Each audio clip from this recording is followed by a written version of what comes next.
पाई coin की कीमत जो है वो एक पॉइंट पे रुकी हुई। क्या ये अच्छी बात है या बुरी बात है? यहाँ पे पाइनर्स को क्या फैसला लेना चाहिए? निकल जाना चाहिए और या रुक जाना चाहिए? इस वक्त बाकी क्रिप्टो के हिसाब से पाई अच्छा चल रहा है या पाई बिल्कुल खत्म हो चुका है? आज के वीडियो में पाई की फ्यूचर की स्ट्रेटेजी शेयर करने वाला हूँ। आने वाले दिनों में पाई के साथ क्या होने वाला है और आपको क्या करना चाहिए, सब कुछ जानने के लिए रहिए मेरे साथ वीडियो की तरफ।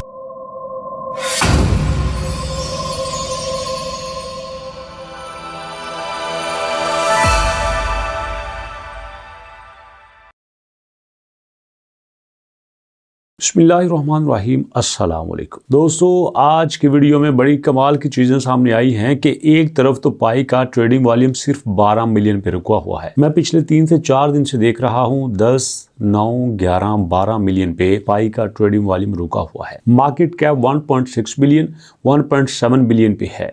अब अगर दोनों चीज़ें देखी जाएं तो दोनों चीज़ें मार्केट में बड़ा ही नेगेटिव इम्पैक्ट डाल रही हैं। जबकि दूसरी तरफ एक्सपर्ट ने बड़ी अजीब बात कही है। वो कहते हैं कि आप तो ये कह रहे हो कि पाई इस वक्त बड़ी ही वर्स्ट सिचुएशन में है। पाई को तो छोड़ दीजिए, आप बाकी सारे टोटल यहाँ पे कॉइन देख लीजिए वो कैसी पोजीशन पे हैं। आपका जो बिटकॉइन है वो हमेशा से $2 ट्रिलियन से ऊपर रहता था। $2 ट्रिलियन का मतलब ये है 2000 अरब डॉलर, और 2000 अरब डॉलर में से अगर 300 अरब डॉलर निकाल लिए जाएं तो सोचो मामला कहाँ पे जाता है। बिटकॉइन में से 300 अरब डॉलर निकल चुके हैं, जबकि पाई में से तो सिर्फ अभी तक कुछ अरब डॉलर ही कम हुए हैं। पाई का मैक्सिमम ट्रेडिंग वॉल्यूम 17 बिलियन पे था, अभी 1.7 बिलियन पे है, मतलब 19% कम हुआ है। तो ये भी तो देखो, पाई टिका तो हुआ है ना अपने पॉइंट पे, पाई नीचे तो नहीं जा रहा ना। आपका बिटकॉइन जो है वो देखो ना कितनी वर्स्ट कंडीशन में है। 1,24,000 से इतना स्ट्रांग होने के बावजूद 86,000 पे आ जाना, that is the worst case. और ये बात सिर्फ आपके बिटकॉइन की नहीं है। आप इसके साथ साथ आप XRP को देख लें, आप इसके साथ साथ आप इथेरियम को देख लें, आपको ये सारे एक ही पॉइंट पे मिलेंगे। XRP जो कभी $3 को टच करके आया था, आज 1.8 पे है और 24 घंटों में 1.4% डंप हुआ है। आपका जो बिटकॉइन है ये भी 24 घंटों में तकरीबन 0.6% डंप हुआ है, जबकि पाई तो थोड़ा सा पंप हुआ है। एक्सपर्ट का मानना ये है कि ऐसी सिचुएशन में पाई के पास इन्वेस्टर आ रहा है, पाई के पास लोग आ रहे हैं। इसका सबसे बड़ा सबूत वो कहते हैं कि आप इसकी अपनी वेबसाइट पे जाइए, वहाँ पे आपको पता चलेगा कि इस वक्त रियल टाइम में मिलियन के हिसाब से ट्रांजैक्शंस हो रही हैं। लोग मिलियन के हिसाब से ओपन एक्सचेंजेस पे और दूसरे वॉलेट्स में ट्रांसफ़र कर रहे हैं। और सबसे बड़ी बात यह है तकरीबन 3 महीने होने को हैं, डॉट पाई ऑक्शन जो है वो ख़त्म हो चुका है, लेकिन मुसलसल जो है 24-25 हज़ार, 32 हज़ार, 12 हज़ार, 14 हज़ार पाई कॉइन जो है वो इनकी डॉट पाई डोमेन पे बिड्स लग रही है। लेकिन आप ये कहते हो कि पाई ऊपर नहीं जा रहा, ये तो देखो पाई के ऊपर प्रेशर कितना है।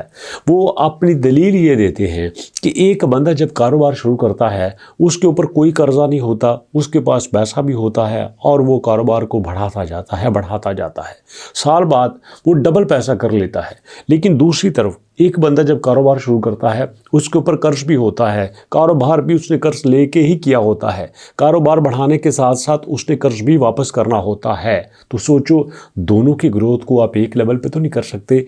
इसलिए अगर आप पाई का कंपैरिजन करेंगे इथेरियम के साथ, पाई का कंपैरिजन करोगे आप XRP के साथ, पाई का कंपैरिजन करोगे आप यहाँ पे BNB के साथ, तो भैया ये ज्यादती है।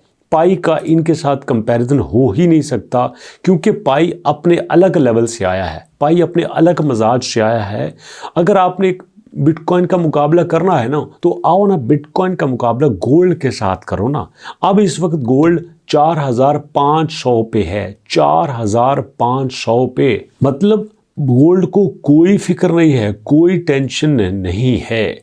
और हर चीज़ की नेगेटिविटी के बावजूद गोल्ड इस वक्त स्ट्रांग है। पिछले महीने में आपका गोल्ड 4,300 पे था और इसी महीने के आखिर में 4,495 पे आ चुका है। मतलब ये मुसलसल अपनी एक नई लाइन सेट कर चुका है। तो यहाँ पे अगर आपने किसी स्ट्रॉन्ग पेयर पे काम करना है तो गोल्ड से बेहतर कोई चॉइस नहीं हो सकती। मैं रात ही किसी पे बात कर रहा था तो वो मुझे कह रहे थे कि देखो ना सोना कितना सस्ता हुआ है, अगर हमने पिछले साल सोना लिया होता, हमने 6 महीने पहले सोना लिया होता तो आज कितनी कीमत ऊपर जा चुकी होती। तो मैं कहता हूँ अगर आपने इसी चीज़ को देखना है तो आप सिल्वर पे आ जाते। पिछले साल में सिल्वर की प्राइस देख लो और गोल्ड की प्राइस देख लो, आपको वाज़ेह फ़र्क आएगा। प्रॉब्लम यह है कि हमने सिर्फ गोल्ड का नाम सुना हुआ है, हमने यहाँ पे ये नहीं देखा कि कितना पंप हो रहा है, कितनी प्राइस गेन कर रहा है। गोल्ड है, लेकिन गोल्ड से बेहतर भी कई गोल्ड हैं। मैं भी आपको बता रहा हूँ गोल्ड से बेहतर ही कई गोल्ड हैं। सिल्वर गोल्ड से कहीं आगे है। कई लोग नहीं मानते, बट मैं पूरे दावे से कहता हूं कि आपका गोल्ड आपका सिल्वर से कभी आगे नहीं बढ़ सकता।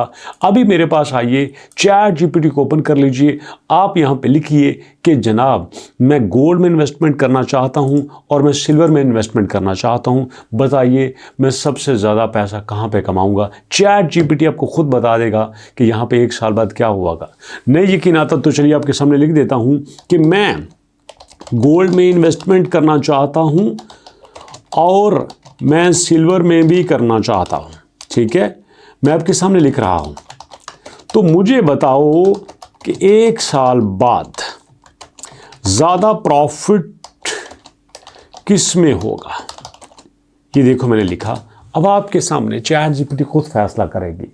ये मैं बिल्कुल जेन्युइनली आपके सामने जो है वो इस वक्त टाइप मैंने किया है। ये हवाबाजी नहीं है, स्क्रीन पे आप देख सकते हैं।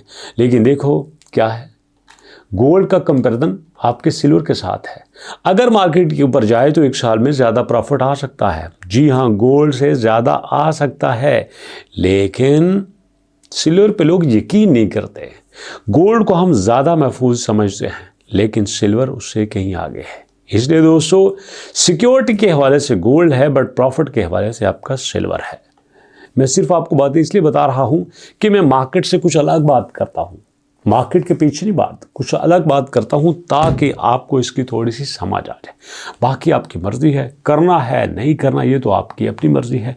मेरा काम था राइट वे में आपको गाइड कर देना और वो मैंने कर दिया है। ठीक है, वीडियो कैसी लगी अपना फीडबैक दीजिएगा और इंशाल्लाह मुलाकात करेंगे नेक्स्ट वीडियो में। तब तक के लिए अल्लाह की।